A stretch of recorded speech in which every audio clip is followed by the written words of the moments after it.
wasting time when you should be in school. Kids are dropping out. Mama's crying loud, please don't be that fool. While we're wasting time, hitting overdrive when we should be in school. We in school, we in school, we in school. Kids are dropping out. Mama's crying loud, please don't be that fool. I know that you need to focus, but your circumstances are bringing you down. I know that you can be amazing. You're your only champion. Do your best and be great. How you expect to pass if you keep us skipping class? I know it's hard to chase your dreams and these teachers break you down. Everybody wanna go up, but can you hold it down? I know it seems like teachers hate, but they don't want to see you boost up the unemployment rate. Regardless of what people say, you your only obstacle. Stay down and chase your dreams, cause anything is possible. Anything is possible, anything is possible, anything is possible. You wanna build yourself up, go to school, boy. Education is the key, I'm talking true joy. Wanna get the information, build a reputation. Wanna make it to the top, and you can do it all. Realize what your worth is. Take the book, take the pen, write it down, what you really wanna accomplish. Treat the lady right, treat the girl right. Keep the smiles low, we know abuse, no heart, that's a true man. While we're wasting time, hitting overdrive when we should be in school. We should be in school. Kids are dropping out. Mama's crying loud, please don't be that fool. I know that you need to focus, but your circumstances are bringing you down. I know that you can be amazing. You're your only champion. Do your best and be great. Getting palpitations in public, no mediation. Y'all just documenting. Next thing I'm on your highlight reel while getting my face jammed. Interesting poker, not asked me to be Jackie Chan. Just an escape before I end up in a body bag. Don't matter how you perceive me, cause truthfully I'm just an opportunity. Reason cannot be my clothing been too revealing, as if it don't got ladies getting assaulted in gray sweats and blue jeans. Who am I to deserve this? That ain't love, it's jealousy. Get on my knees, God may not hear me, but this is my tears declaration. Yo, I'm my own family. While we're wasting time, hitting overdrive when we should be in school. We in school, we in school. My soul trapped inside the pit, I don't know if I'll make it out. As I kiss death on the lips, I'll be roaming in this ghost town. Addiction is the latest attraction.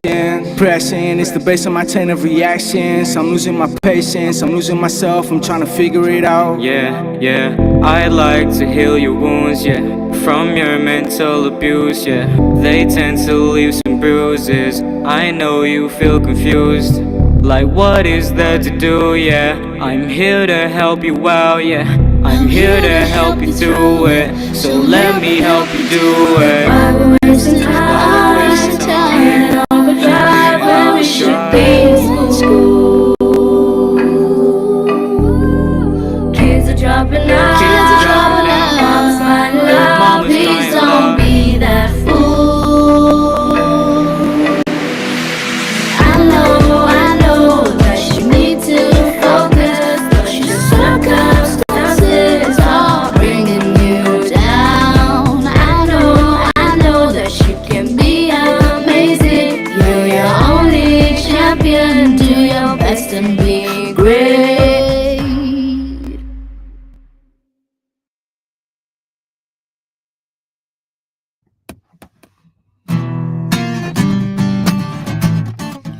Yeah! Welcome to the Now Show! When? Right now. I'm Joseph Mojo McCarthy. I'm here in my Jeep, live with the host, Dan Bard, and Mary, awesome Mary, our producer, and our guest for today, Steve O'Hays of Happy Life Studios. Yeah, let's do it. Let's do it right now.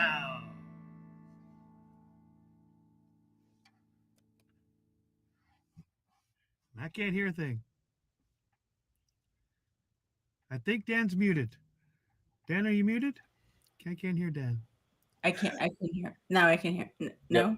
Yes, I can hear There you. we go. Sorry, I was I get trapped in this loop. That was such an epic opening, Mojo, but I was trying to share the video and then I started.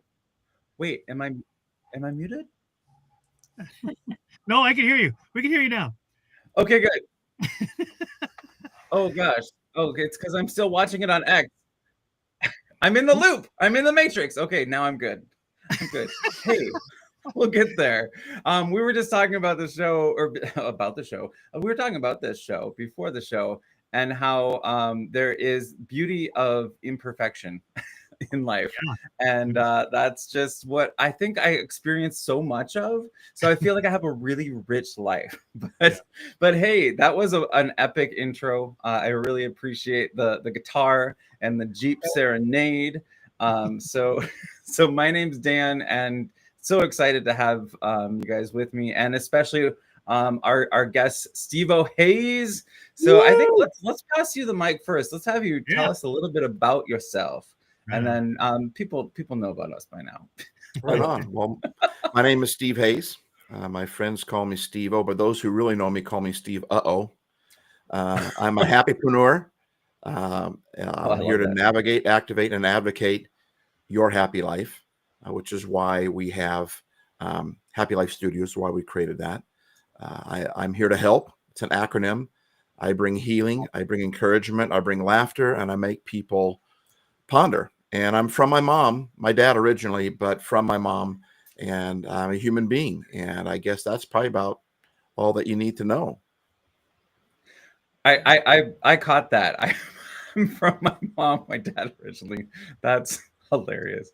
And so lovely. So lovely. It's an honor to be here with you guys. Thanks for including me. It's an honor to have you. A happypreneur. Wow. Yeah. Yeah. But can you tell us a little bit about that expression, happypreneur? I love that. Yeah, thank you. It's a term that I created myself. Entrepreneurs are people that find creative ways to make money, creative way to start businesses. I'm not a business starter. I'm not an admin type of a guy. I'm a very creative type of a guy. But I thought, I have kind of an entrepreneurial spirit, except for the fact I'm not a good starter, if that makes sense. I think entrepreneurs, they're starters. They make things happen. Well, I'm not good at making businesses happen, but I'm good at making help happen. I'm good at encouraging people, making people laugh, making people ponder. And I find creative ways to happy life, to find, I think that's something that we're all looking for. Back never use, because I've tried it, never use happy as an advertising term. People don't buy happy, but that's changed. Everyone is looking for happy. I think the problem is how we get there. I think a lot of people see happy as I need to increase my positive and decrease the negative. If I can't wait for this to happen. I'll be happy when this happens. And now we're limiting our happiness to something that's out of our control. Like when I lose 20 pounds, when I get that person to like me, when we get married, when we get to go on vacation, I can't wait. Then I'll be happy. But why do I want to wait until then to be happy when I can be happy right now? So we define a happy life as a lifestyle where you get and keep your happy no matter what the circumstances are. And Joe and I have actually been walking that path for a while. We've been, I don't know if I would say perfecting that path, but Joe, we've had that conversation just last week with a brother studio of ours, Tim McCaffrey, where we're talking about, where was I just at? Well, we were talking about, perfection really means one of the original English words for perfection was is completion, wholeness, right? And I think contentment gets a bad rap. Like I don't want to be content. I want to get more, bigger, better, faster, stronger in America. But contentment also means to be thankful for where I'm at right now. I'm content with what I have right now. So that's something that we like to push at Happy Life Studios, honestly, because it's something I'm trying to learn myself. And I love how the show started off. I love the perfection of the imperfection. I love all that happened today because I'm kind of, I feel like we look at all these social media posts. And I think social media in a lot of ways, or maybe I should say the platforms that push it. I don't know. I feel like in a lot of ways they're pushing a false narrative. And we look at everybody's life and everyone is so perfect. And But no, nobody's life is. I mean, if you act like you're, if your life, people who act like they got their act together, where they have their act together, that's exactly what it is. I think it's an act. No one has their life together. That's what is enjoyable about living, is trying to figure out how to get my life more together than what it is right now. But I think one of the biggest ways to do that is to be content. Another word, contentment, can also be translated as happy, to be thankful with where I'm at right now. So we've dedicated an entire studio. We've dedicated ourselves to helping people find happy. What we want to do is we want to increase the happy online. There's so much negative online, and there's so much. That's one of the things that I think a lot of the algorithms push. They want action. They want, and well, anger gets action, fear gets action, right? So we keep pushing all these posts and all this action. Well, the more we push that, the more we're in that. And then we wonder why we're angry all the time, or why we're more frustrated or more fearful. And then I go, oh, wait, I was just watching the news, or, oh, wait, I was just online for a little bit. So instead of cursing the darkness at Happy Life Studios, we decided, and Joe and I both have decided this in our lives, we're just going to turn the light switch on. I'm not going to complain about how negative it is. Instead, I just want to talk about how great life is. There's some things that we can look forward to. So that's kind of what we do at Happy Life Studios. Wow, That's, I love yeah, that is. Oh, go ahead, Mary. I said, you're hired. Yes, Thanks, Mary. Yeah, well, I just want to highlight this. We so if you wanted to join us in the listening lounge, we've got this nice, happy, that you can't get much happier than that logo. There's a story behind that too. Yeah. Oh, tell us that story. So first, you can join us in the listening lounge, and we'll be putting all of these resources and assets, and you can actually click on this little image if you're in this chat, Musa, and then go right to Joe's. Sorry, where am I going with this? I'm lost in the matrix again. You can you can We're go right real to here, folks. Right to the website. We're real. Yeah, I mean, but please tell us the story of that logo. Well, most when you think of happy, you think of the emoticon, right? The yellow smiley face. But you'll notice this one. You notice one even behind me, or the one on the screen there, is a little bit different. Mm-hmm. First of all, it's green. It's not yellow. Mm-hmm. There's a couple reasons for that. What does yellow mean? Like when you come to a stop sign, what does yellow mean? It means caution. It means slow down. Yield, yeah. And a lot of people approach.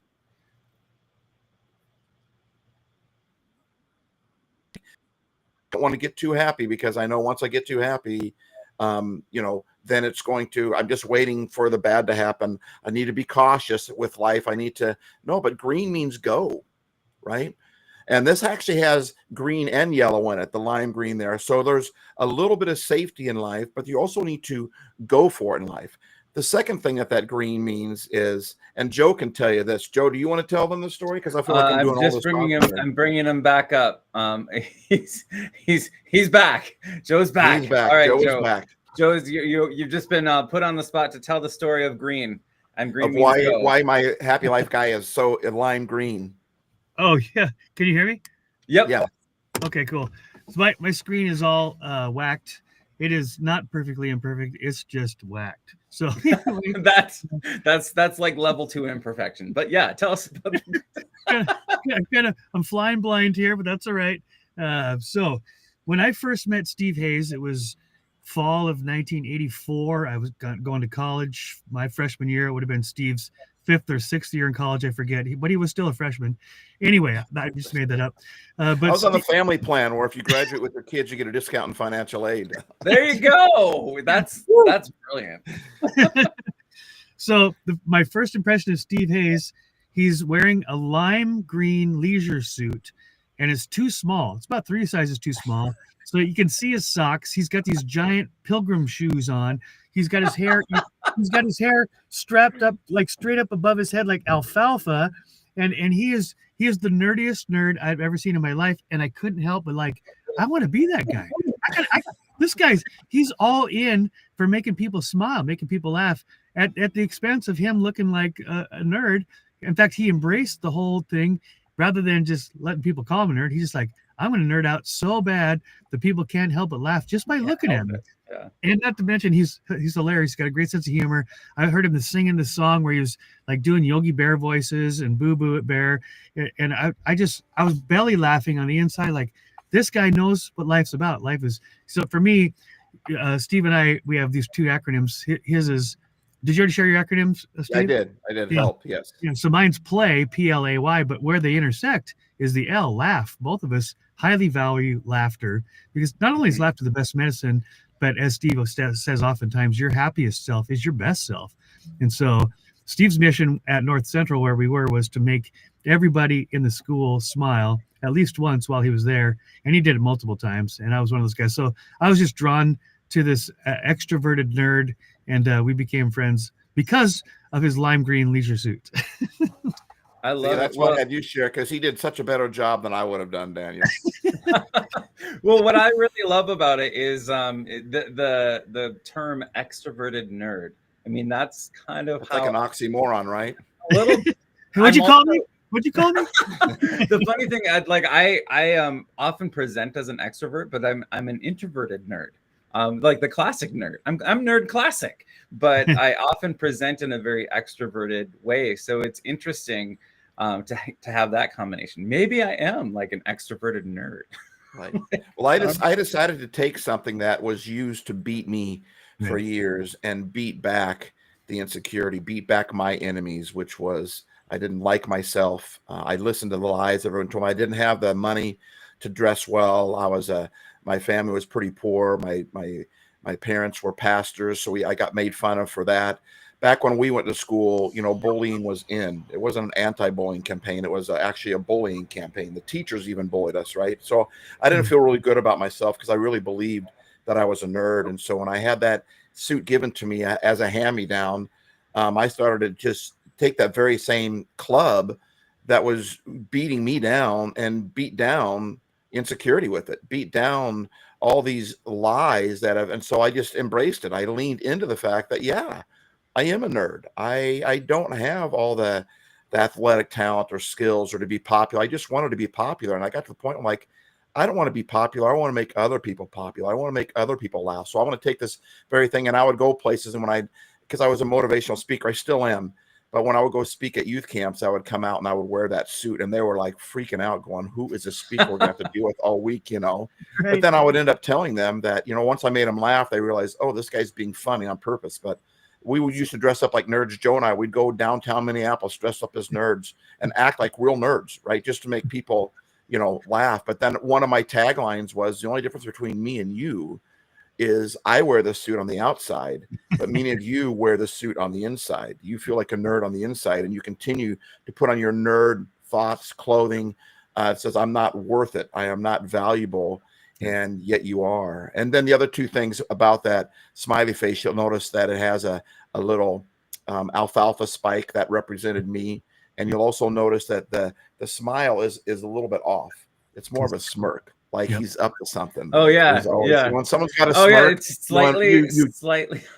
Yeah, yeah. So when someone's got a smirk, you kind of lean in, like, what? What are you gonna do? What are you gonna? And I think life is about that. You always have something like you never know what's gonna happen, and life kind of smirks at us first of all. And I think we need to smirk back, like something. We wake up in the morning. What's going on? What's hey, so life. That's kind of the story behind the yeah. Life does need more smirks. There's a t-shirt right there. Smirks. Yeah, I got to ask you real quick. You said Minneapolis. You and Joe are walking around Minneapolis. That's my birth city. First of all, what were you doing in Minneapolis? Really? Yeah, that's where we met. Where our school was. We met at North Central in Minneapolis. Yeah. Oh, in North Central. Okay, yeah. I lived in South Minneapolis. Very cool. Mondamon Street by Keewaydin Park, Lake Nokomis, that kind of area. Yeah, we used to go to Lake Nokomis when spring fever hit every year. Yep, yeah, and that was always my favorite place to run once I started running. But yeah, that's so interesting. Small world. That's truly cool. Yeah.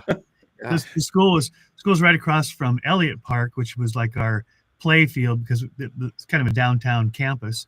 But during the wintertime, which was most of the time when we were in school in Minneapolis, we turned it into a football field. We played flag football over there. We even took our cars down there in the middle of the night and did some fun stuff that wasn't legal. But we won't talk about that on the show. That's our secret. That's our secret.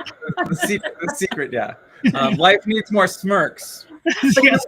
You went like this. You went like this. We did some things that we won't talk about. Yeah, we're not gonna talk about that yet. My goodness. Yeah.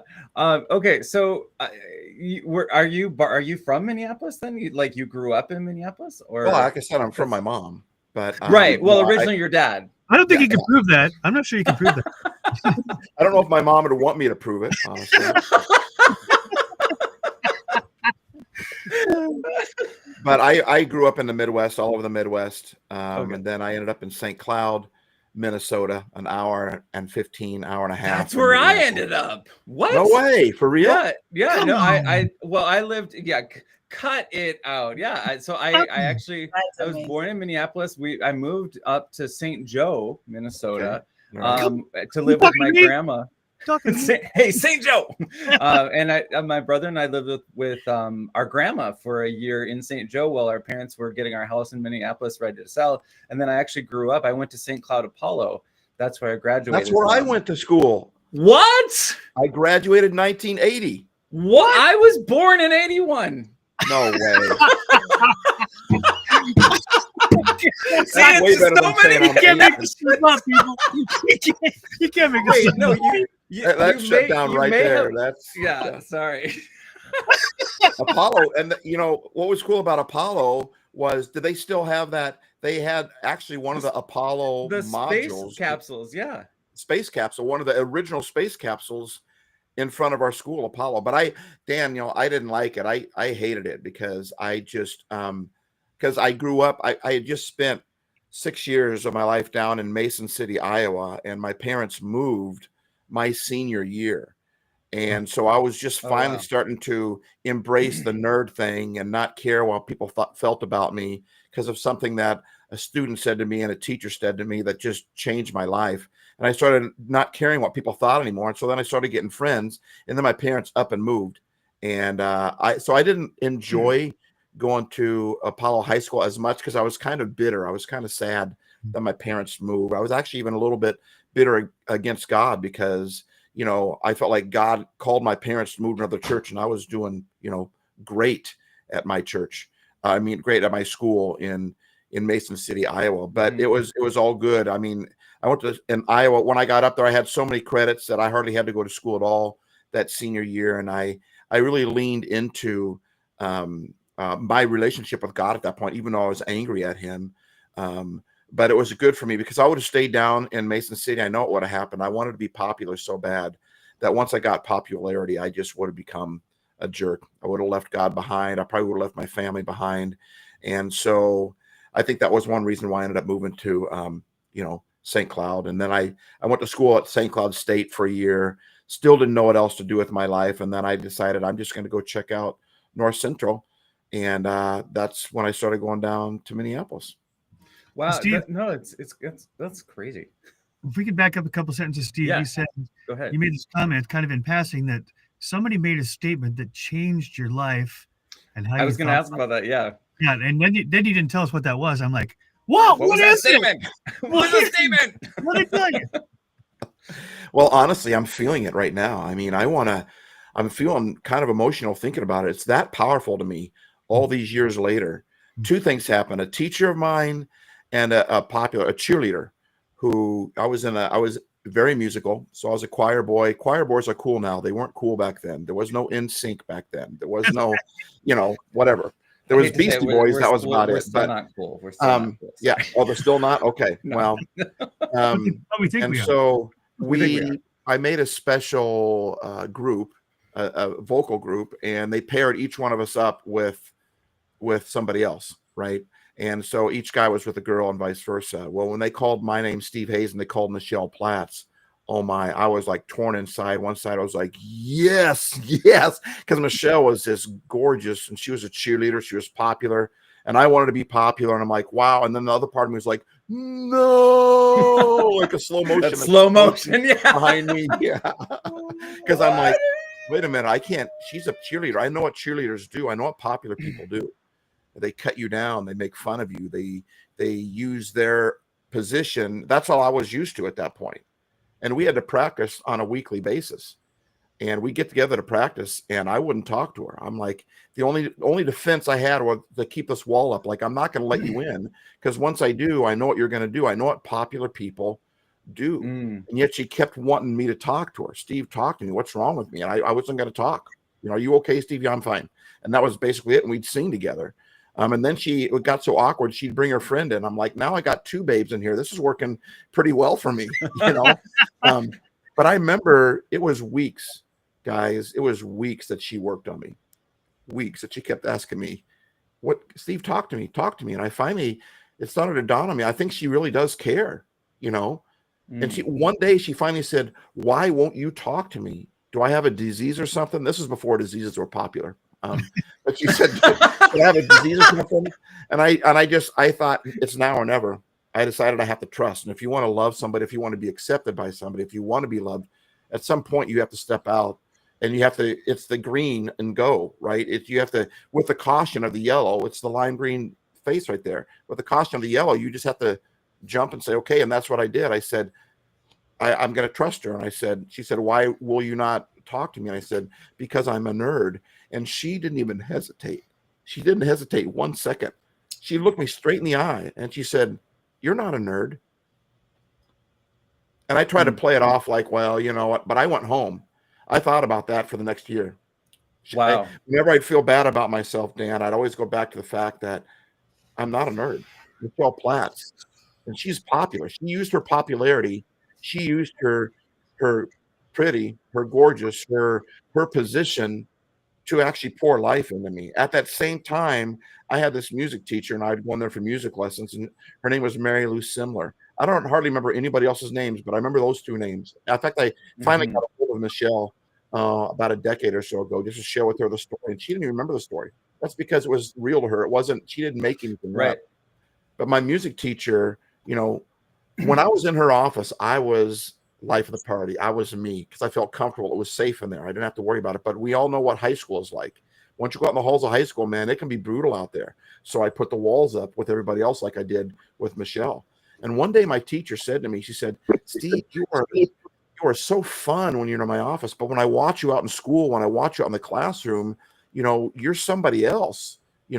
Why can't you be yourself you are in here when you're out there?" And I said, "Well, because everyone makes fun of me.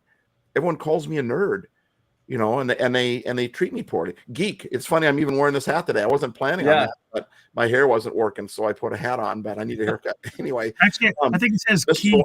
What's a Keeg? Keeg. Yeah. Keeg. A Keeg is, it's a geek that is so geeky that he's backwards. He's even he just lives in the mirror.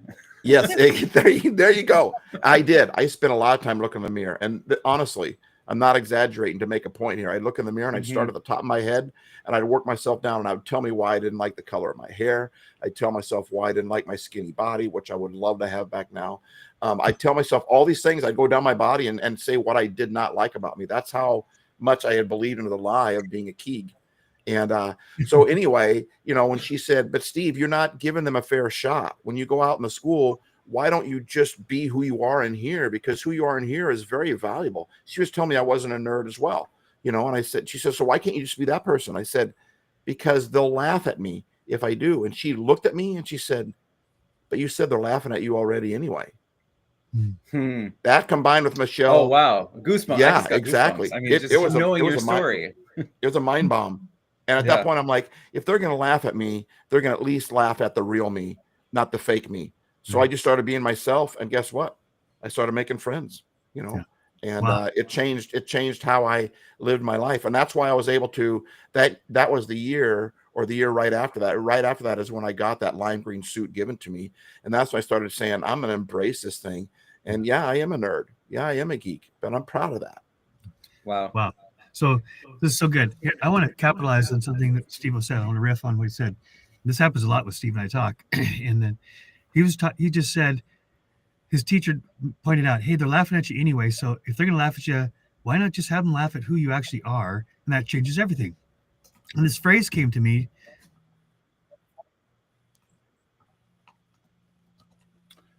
Well, we're gonna have to find out what that phrase was. in What a just great moment. cliffhanger. I You would think he did that on know. purpose. He did that on purpose. Oh, here he is. He's back now. Should I let him up? Should I let him up? I don't Here's know. the thing that changed my life and will change your life as well. And After these messages. Yes, Mojo, you were saying. Wait, we can't hear you now. Unmute. I'm really anxious now. Okay, the cliffhanger now, is working. Okay, let's do some bad lip reading. Okay, keep talking, Mojo. My day started off by my hero is Steve-O. Steve-O. I wish I had a name like Awesome Mary. I thought he said that. And he's gone again. Oh, got it. All right, this is a public service announcement for college. But you know what I found out? This also works. Joe is right. We riff off each other a lot. Like we keep, and that's what's cool about our friendship. You know, it's always been that way. But it'll come back. It always comes back. Like as Joe Mojo. and I, more me than Joe, but I forget what I'm in the right now. I've got 25 sentences begging for my attention, saying, pick me, pick me, pick me. I'm a better sentence. And sometimes they're right. And I just pick the sentence, and sometimes it's halfway through the sentence. And I mean, I get lost a lot of times in my brain because my brain is working faster than my mouth can keep up with. And I'm trying to look cool on the outside, but inside I got 1,000 thoughts going on at once, you know. But what I have found is if I can just learn to relax, and I think life is true of that too. I think we search so hard for answers, but I think the answers are already there. The answers are oftentimes right inside of us, or right in the person that's next to us, or maybe in the difficult thing that we're going through. And I found that if I can just relax, if it's meant to be said, it'll be said. Mm-hmm. It'll come back around, and you watch. Joe will come back around. He'll get service again or whatever, and he'll be able to say what he was going to say. But that's kind of how life works. Do you agree, Joe? He does. He says he does. That's what I am really moving right now. Like but I'm gonna act like it's frozen. It's a very he's moved. Like he's visibly moved away from the stage. So, yeah. You know, there's something to be said about that too, because Joe had a plan. He was going to be in a room. Yep. And that plan didn't work. Yeah. And so then he moved another place. That plan isn't working. So then, I mean, you monitor and adapt, right? Life comes at you and it doesn't always work with you. That's a part of being happy, right? But I'm trying to work on to get better at myself on not getting frustrated in those moments. I still do, right? Mm-hmm. But I'm trying not to get frustrated in those moments and just to relax, and it'll come back around, you know. But even when it comes to people in our lives, that I here's something that I'm doing, Dan and Mary, that has been working for me. My theme this year is: Are you pleased? Are you patient? Are you positive? And I ask myself those questions a lot. When I lose my cool on somebody, I say, wait a minute, are you patient, Steve? Are you giving them the benefit of the doubt? Are you just being impatient right now? Mm-hmm. So every time I blow it with somebody, I do two things. I say, are you patient? Are you patient with them? When I say that, it calls me out, and I change my attitude a little bit, and I say, okay, I'm sorry. And then the second thing I do is I bless that person. I just curse them out loud. I bless them out loud, right? I'll ask God to bless them, or I'll say, I'm sorry, I didn't mean to be negative on that person. That person's amazing. And I'll say the opposite of what I just said, because I'm trying, instead of cursing the darkness, I'm trying to turn on the light. So I'm using my words, which are then guiding my thoughts to actually bless the person that I just cursed, or to actually bless the situation that I'm in, to be grateful for the situation that I'm in, instead of being kind of against it. And that's kind of what's going on with Joe right now. And but I know Joe spends his life monitoring and adapting. That's one thing that makes him so amazing. It truly. So real quickly, and then we'll check in with Joe and see if he's got the signal. He's going to forget he's going to forget what he was going to say. Okay, go, Joe, go. Can you hear me? Yes. What were you going to say? So after that commercial break, which by the way was fabulous. Oh, it was fabulous. Yeah. I'm getting this. Keep getting a signal that says that something's wrong. Anyway, something's definitely wrong. So a variation on what Steve-O's teacher taught him is this phrase that came to me as a download just a few weeks ago. And it's this: if I become someone I'm not so that you'll love me, the only person you're loving is someone that I'm not. If I become someone that I'm not, so That's that a you love song. me, That's the gotta only be a song. person that you're loving is someone that I'm not, right? That's Mhm. exactly what Steve-O's teacher was saying to him, saying, people are going to laugh at you. How about you're so funny they're laughing with you, right? Because that's who you are. And if you change who you are so that someone will love you, they're not even loving you in the first place. That's Right. what I was trying to say earlier. Yeah. No, that's incredibly insightful and has to be a song, by the way. I was Right. just thinking as you were telling us about those the P checks, when like the pleased, patient, and positive.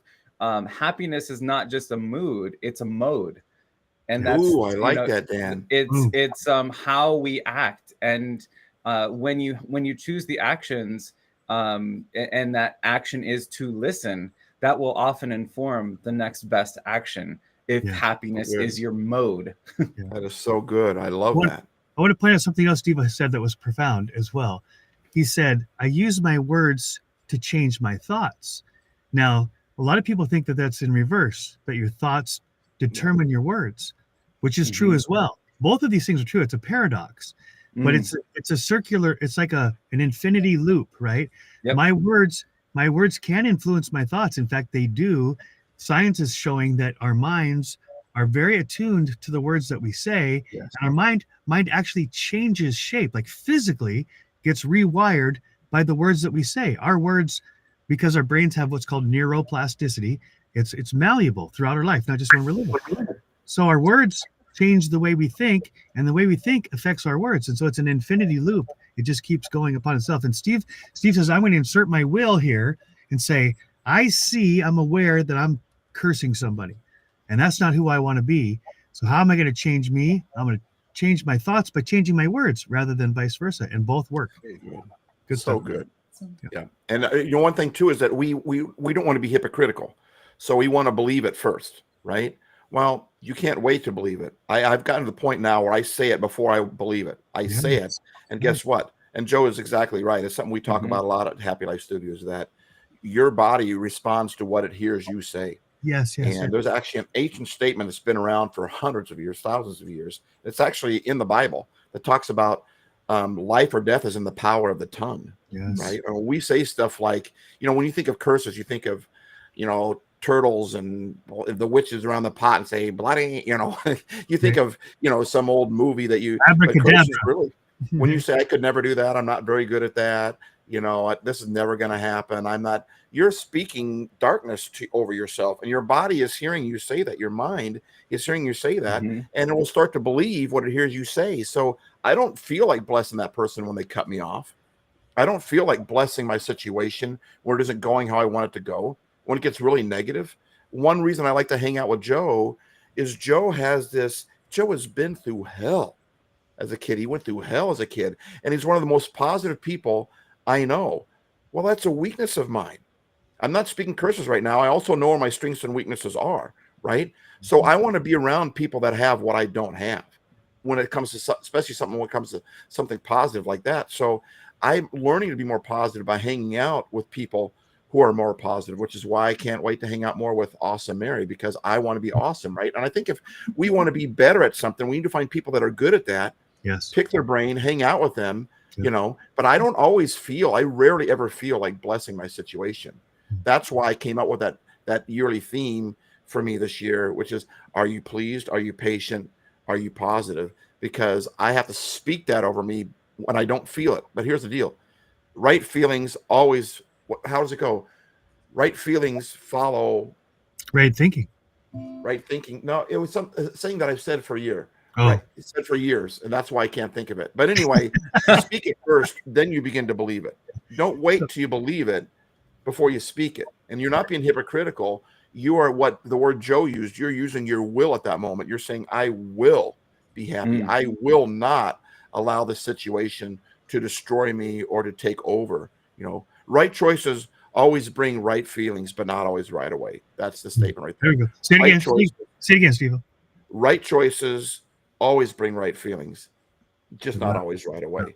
So if you're not feeling good about yourself, if you're not feeling happy, if you're not feeling like a victor, then make a right choice. Don't try to change your feeling, change your choice, because right choices will bring right feelings. but not always right away. So don't think that it has to happen right now. I'm not feeling any better. We'll give it some time, because it happens. It just doesn't always happen right away. You have to believe in the process, make a right choice. The right feeling will follow eventually. So I'm going to go back a little bit to the power of the words, Steve, and I'm going to ask. Awesome Mary sent me a text the other day about ammunition. Do you remember what that was, Mary? No. You said something. And I featured her. Sorry. If we say the negative things, we're actually given, our words are ammunition for the enemy of our soul. Oh, right. He'll use it against us, right? So those negative words that come out of our mouth, it's actually we're handing the bullets to the enemy of our soul, who then uses our own words against us. Wow. So if we don't want to give ammunition to our enemy, don't say those words out loud. Right? But yeah, and I just had to. I picked up on. Oh, sorry. Go ahead, Mary. So basically, it was don't speak out what you're fearing, because what you're doing is you're giving the enemy ammunition. Yes. So if you're fearing something, don't say it out loud, because that's ammunition for him to, That's so good. That's what you're scared about. That's what you fear. Okay, I got it. But yeah, and fear has this very natural and beautiful consequence in life too. Right. That, if we kind of dwell in that, it's losing its potency of like something that gets us alert to something, but it's really that awareness of the thing and then our actions behind it. That's why I love this. Right choices always bring right feelings, just not always right away, because what follows is going to be right actions. And there's this beautiful, like Joe was saying, this infinity symbol, this loop. And that's what made me think back to a couple of weeks ago. We were talking about this learning cycle, the perception action cycle, where we see something in life and we think about it, and then we think like, well, I just saw this, I observed it. What's going to happen next? And then we watch what happens next, and then we're like, was it right or was it wrong? And yeah, and so this is going on moment to moment though. And throughout these three different layers of our brain, which is like one, that fear-based one, like, am I safe? Yes. Am I safe? Yes. Am I safe? Yes. Am I safe? No. What changed? Then there's the awareness of like what actually changed. And then it's our action that we take, it's our learning about what changed. It's our response to it or our reaction, and that's where we talk about the difference between responses and reactions, where it's that knee-jerk reaction, like, oh, bee stung me, I'm gonna slap it. We're like, maybe that's not the best response. but yeah, so that's why, in case you're following this thread throughout the annals of history, and you're like, why is that image there? Well, that's why. I just want to say it. Yeah. So I know we usually want to do a drawing prompt and we're coming out of time, but so you just said this metaphor, Dan, which I think talks directly to what Steve has been sharing. You said instinctually when a bee stings you, you want to slap it, right? And I was thinking that's true in relationships. When I get stung, when my heart gets stung, when my emotions are stung, my instinct is to strike back. But Martin Luther King Jr., he says, if I respond to evil with evil, I've doubled the amount of evil in the situation. Wow. If I respond to evil with good, which is not the instinct, but then I snuff out the evil.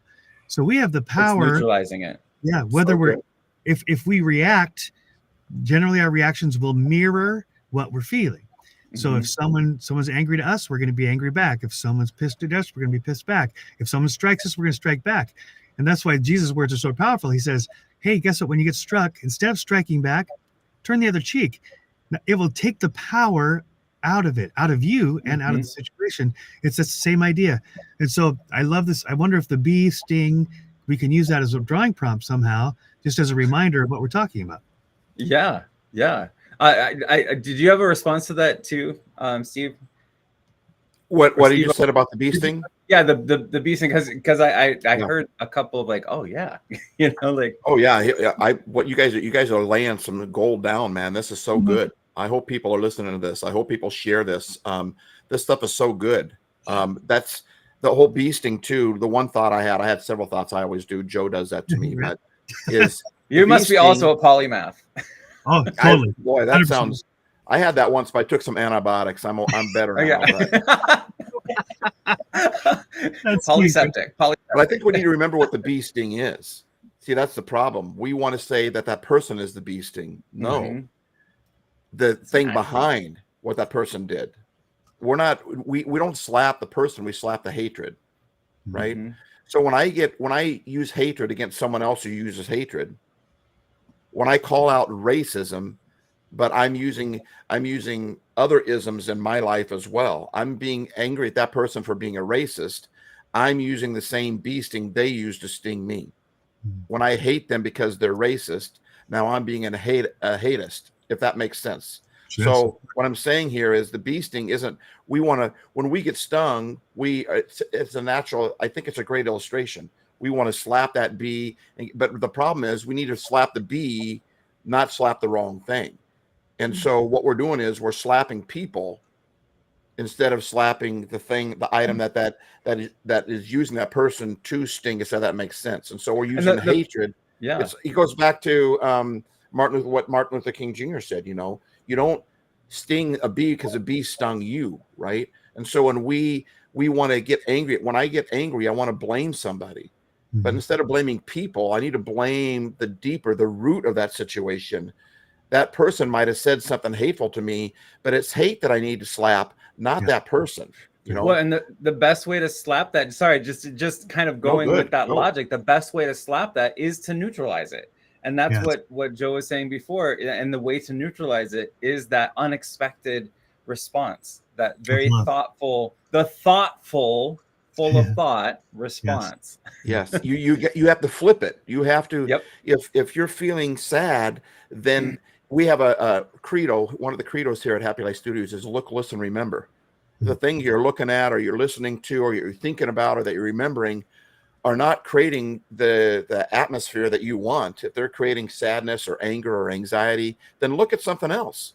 Don't say, I'm not going to think that. La, la, la, la, I'm not listening. No, just listen to something else. Just remember something else, you know. And that's, I want to take the bee sting metaphor a little bit further. I was picturing it in my mind as we're talking about it.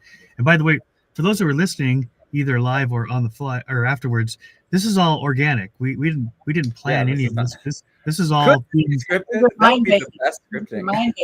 Mind babies. No, this is being created. We are creating this conversation, and Mind Baby, exactly right. So the Mind Baby that came to my mind as you guys were talking is that if the bee is on my hand, or let's go further. Let's say the bee is on my face, and the bee is stinging me, and my instinct is to slap the bee.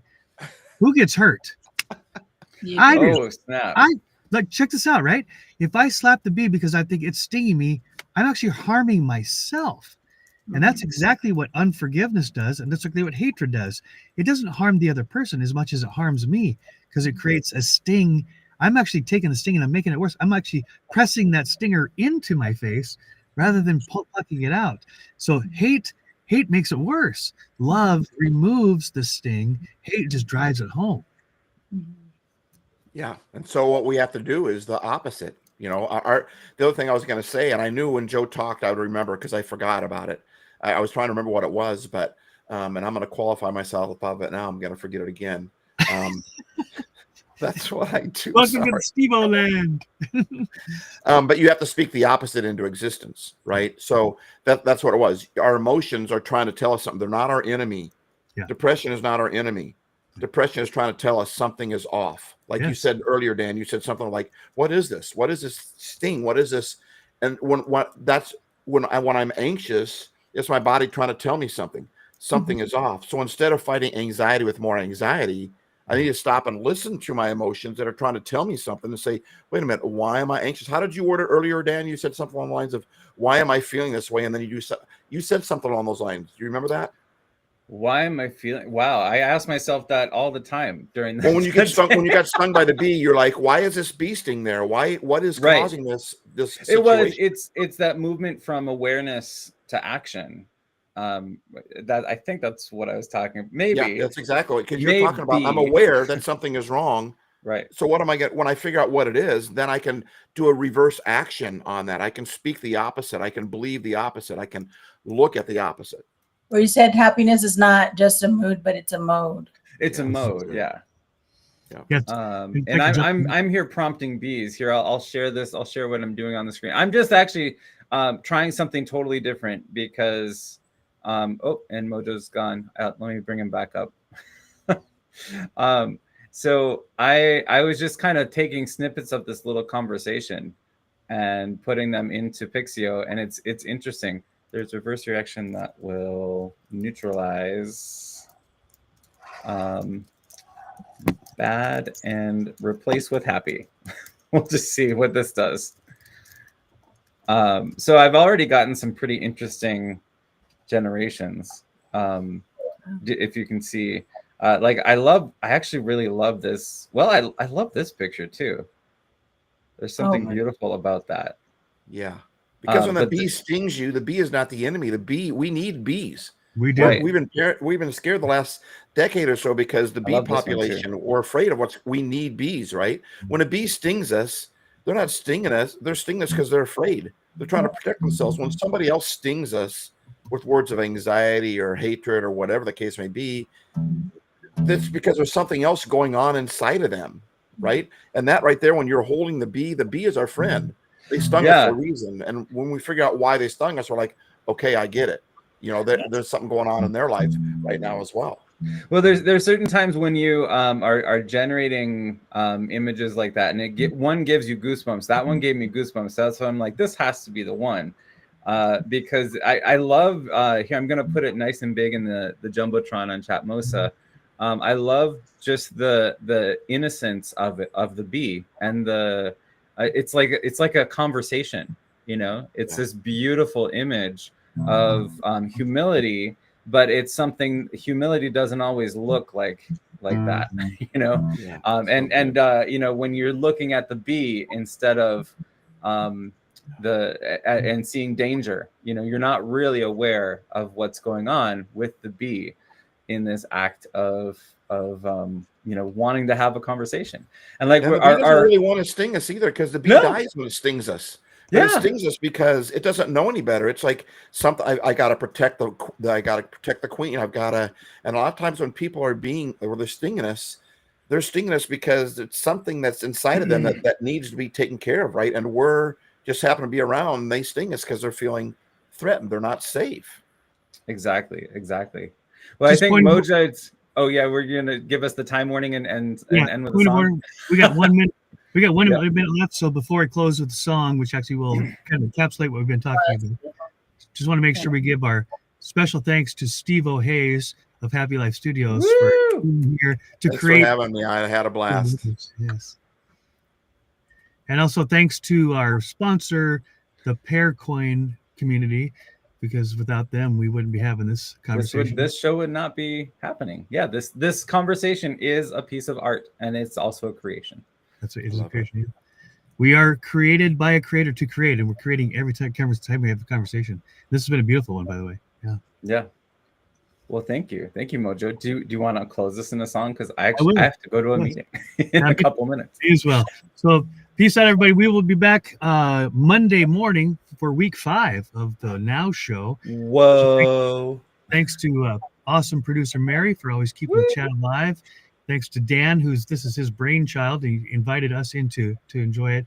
And to my friend Steve O'Hayes for years and years of amazing conversations that will continue for eternity. I'm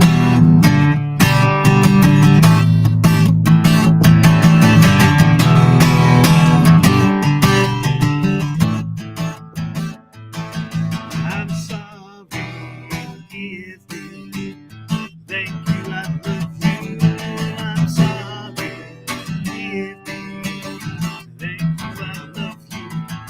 I'm sorry, forgive me. Thank you, I love you. I'm sorry, forgive me. Thank you, I love you. I'm sorry, forgive me. Thank you, I love you. I'm sorry, forgive me. Thank you, I love you. God grant me serenity, change the things I can. God grants me serenity to surrender the things I can't. God grants me serenity, change the things I can. God grants me serenity to surrender the things I can't. And the wisdom to know the difference. I need your wisdom to know the difference. Wisdom to know the difference. Give me a wisdom to know the difference.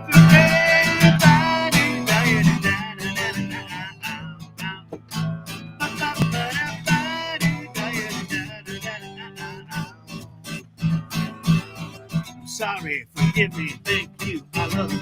Sorry, forgive me, thank you, I love you. Sorry, forgive me, thank you, I love you. Sorry, forgive me, thank you, I love you. God grants me serenity to change the things I can. God grants me serenity to surrender things I can. God grants me serenity to change the things I can. God grants me serenity to surrender things I can't. And the wisdom to know the difference. Give me your wisdom to know the difference. I need your wisdom to know the difference. I need your wisdom to know the difference. 2, 3,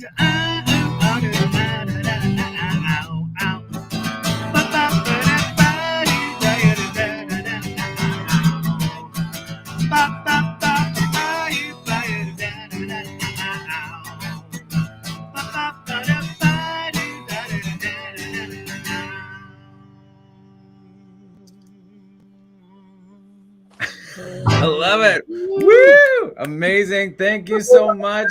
This has been another Now show. Right now, it is the right now for this now, and we are excited to have you come back for week 5 next week.